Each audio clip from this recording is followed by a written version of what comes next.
But yeah, but now it's in Britain we read that it's really they are cutting all the expenses in all kinds of sectors. And what about your work then? Is it, do they realize that this is a way to save money, or do they think that it costs money now? No, they haven't taken any money out of this program so far, and I think they realize that even though we are in a very difficult situation, for those people who have a job, we want them as healthy as possible so they can be as productive as possible. So to reduce this would be a bit silly because it will reduce productivity. And also the reform of our welfare system links very closely with the work I've been doing. So our Secretary of State for Work and Pensions, Ian Duncan Smith, sees my work as linking in actually to his reforms. So who knows? I mean, at the moment, it hasn't reduced anything because I think they see it as very relevant. But, you know, the cuts are going to be pretty steep in the UK, and I suspect we will see more strikes and probably demonstrations as we move forward because the cuts are very deep. Yeah, we are. Svein Dove. Could you tell us a few words about the Council of Work and Health, aims and how they are working in that council? The reason I recommended the council was we have lots of organisations that think they're involved in occupational health, ergonomics, industrial psychology, lots of different organisations. We have 4 nurses organisations, 2 medical organisations, all these little fragmented organisations that never spoke with one voice.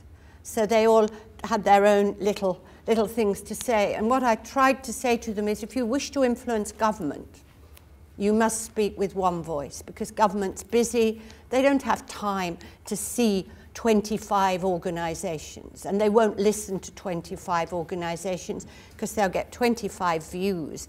Then what they'll do is say, well, they're all different, so we'll do our own thing, which is, you know, what I would do if I were in government. So my aim was to put all these people round the table, indeed to encourage some of the organisations to join together and get rid of so many, but to develop programmes of work and policy suggestions that they would speak with one voice.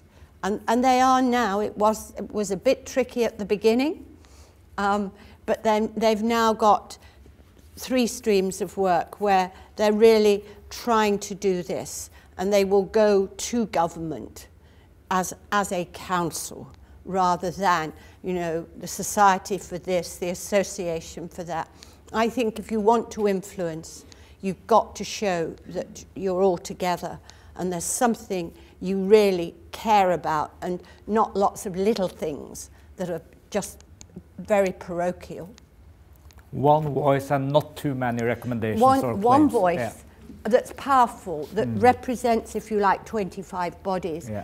But to say to government, look, all these organisations really think this is important.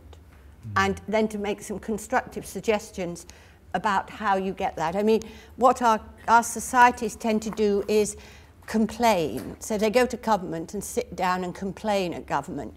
That is absolutely the way to be sure you will never be heard. You know, complaining is useless, because what government wants is to have some positive suggestions of how you can be helpful. So I've been trying to get them to phrase what they want into a positive language, not a negative language. Yeah. We'll take one more question from another parliamentarian from the Christian Democrats. Yes, thank you very much. Just a short money question. Have you yourself set a goal for savings this work to be into the budget, or in the government? They haven't set a goal for the overall programme, but for an example, one of the areas in my report was looking at the public sector, because the public sector tends to be worse in sickness, absence, stuff than the private sector. And the government chose the NHS for special attention. We have looked at the health and well-being of the staff of the National Health Service, 1.3 million people. We believe that if we reduced the sickness absence rate by a third, we could save 555 million, and the government has charged the NHS to do this in the next 3 years. So within that, for example, they have set a target within the NHS.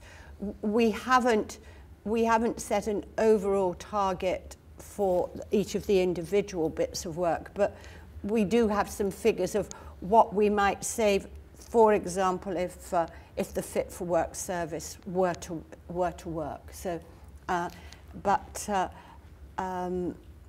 you can certainly, within any of those programs, look at what might be the benefits.